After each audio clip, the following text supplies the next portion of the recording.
छोटा ज्ञान में आपका स्वागत है।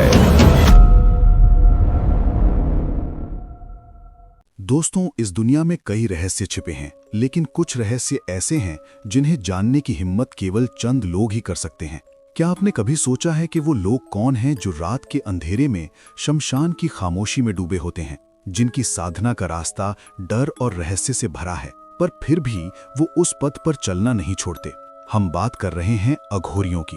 अघोरी ये शब्द सुनते ही एक डरावनी छवि आंखों के सामने आती है, लेकिन क्या आपने कभी सोचा है कि ये अघोरी वास्तव में कौन है? क्या ये सच में तंत्र मंत्र के साधक हैं या फिर इन्हें अपने रहस्यों को छिपाने का हुनर आता है? अघोरियों का नाम सुनते ही हमारे मन में जिज्ञासा और डर दोनों पैदा हो जाते हैं। ये अपने अनोखे रहन सहन और खान पान के लिए जाने जाते हैं, लेकिन क्या आप जानते हैं कि इसके पीछे की सच्चाई क्या है? कहा जाता है कि अघोरी शवों के पास रहकर ध्यान करते हैं, लेकिन क्या इनके अंदर सच में मृत्यु का सामना करने का साहस है या फिर ये केवल एक मनगढ़ंत कहानी? शवों के साथ संभोग कर अपनी कौन सी साधना को सिद्ध करते हैं? हिंदू धर्म में तो शवों को जला दिया जाता है, फिर ये अघोरी शवों को कहां से लेकर आते हैं? अघोरियों के लिए शव के अलावा जिंदा महिला के साथ संभोग करने के लिए उस महिला का मासिक धर्म में होना क्यों जरूरी है? आखिर मायोंग जाने से क्यों डरते हैं ये अघोरी? आखिर एक सिद्ध अघोरी के पास कौन कौन सी शक्तियां होती हैं और वे क्या क्या कर सकते हैं? अघोरियों की तिलिस्मी दुनिया पर आधारित इस जानकारी में आपको अघोरियों के जीवन की हर एक छोटी से छोटी और बड़ी से बड़ी जानकारी जानने को मिलेगी।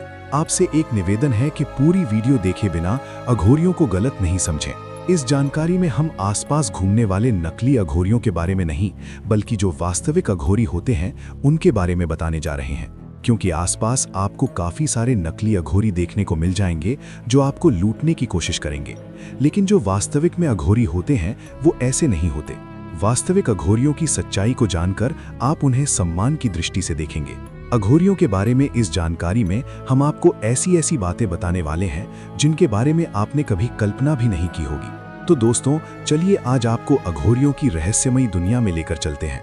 एक ऐसी दुनिया जहां भूत, प्रेत, आत्मा, मृत्यु और मोक्ष के बारे में सच्चाई को समझने की कोशिश की जाती है। इस जानकारी में आपको न केवल अघोरियों से जुड़े रहस्यों के बारे में जानने को मिलेगा, बल्कि हम आपको बताएंगे कि क्या वाकई में अघोरी लंबी आयु तक जीवित रहते हैं, आपके रोंगटे खड़े कर सकता है।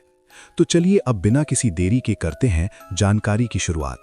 दोस्तों, सबसे पहले तो ये समझना जरूरी है कि ये अघोरी आखिर कौन होते हैं। अघोरी शब्द का अर्थ है जो किसी भी चीज को अघोर यानी कि घृणा की दृष्टि से ना देखता हो। अघोरी बनने की सबसे पहली परीक्षा यही होती है।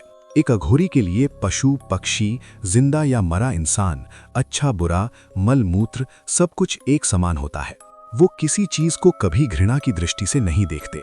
अघोरी साधक वो होते हैं जो जीवन और मृत्यु दोनों को एक समान मानते हैं। उनके लिए सब कुछ बराबर है, चाहे वो अच्छा हो या बुरा। वो हर चीज में भगवान शिव का अंश मानते हैं। भगवान शिव को ही अघोरियों का आदि गुरु माना जाता है और उनका हर कार्य, हर साधना शिव को समर्पित होती है। कहते हैं कि प्राचीन काल में जब संसार में असुरों, मनुष्यों और देवताओं के बीच द्वेष, भय और अज्ञानता का साम्राज्य था, तब देवताओं और ऋषियों ने भगवान शिव से निवेदन किया कि वे मनुष्यों को एक ऐसा मार्ग दिखाएं जो उन्हें मोक्ष की ओर ले जाए।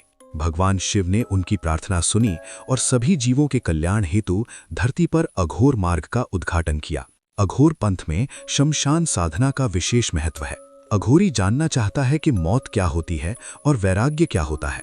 आत्मा मरने के बाद कहाँ चली जाती है? क्या आत्मा से बात की जा सकती है?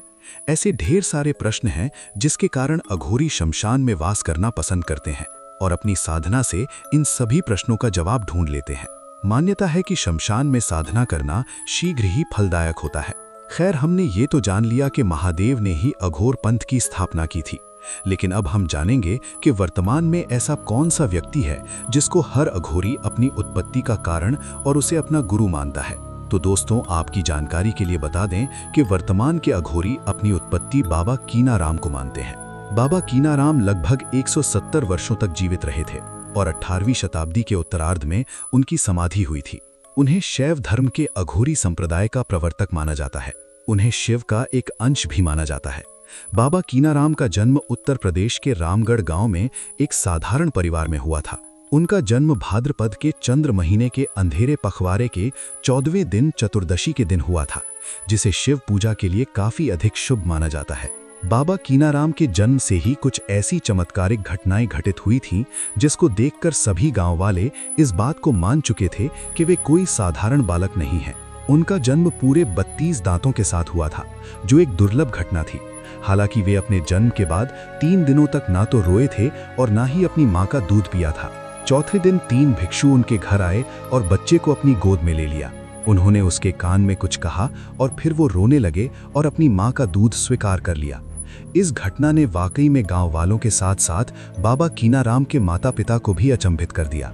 बचपन से ही उनका झुकाव अध्यात्म की ओर था और बहुत ही कम उम्र में उन्होंने गृहस्थ जीवन छोड़कर साधना का मार्ग अपनाने का निर्णय ले लिया था।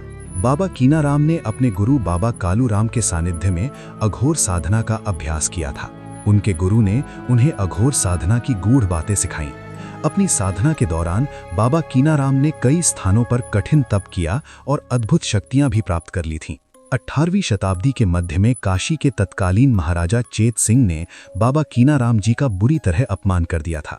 दरअसल राजा चेत सिंह का दरबार लगा हुआ था और वहां पर भगवान शिव का अभिषेक हो रहा था। बाबा कीनाराम एक बिल्ली और एक गधे के साथ वहां पर पहुंचे, जिसे देखकर राजा और उपस्थित दरबारियों ने बाबा की वेशभूषा देख व्यंग करते हुए कहा, तुम्हारी ये तपस्या, ये राख और ये भोग क्या यही है तुम्हारी सच्चाई? तुम तो बस एक मामूली भिखारी हो।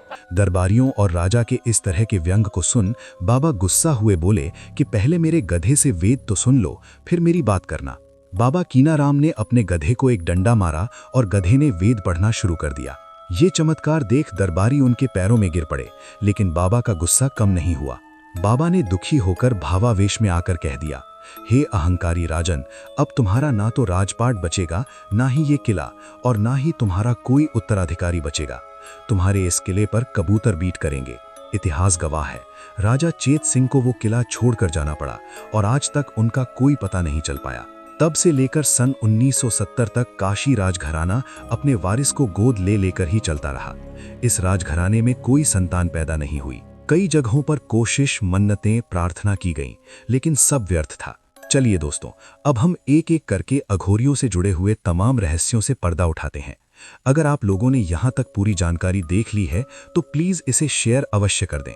इस चैप्टर में हम जानेंगे, क्या सच में अघोरी इंसानों का मांस खाते हैं? अघोरी शवों के साथ संबंध क्यों बनाते हैं और ऐसा करने से उन्हें क्या मिलता है?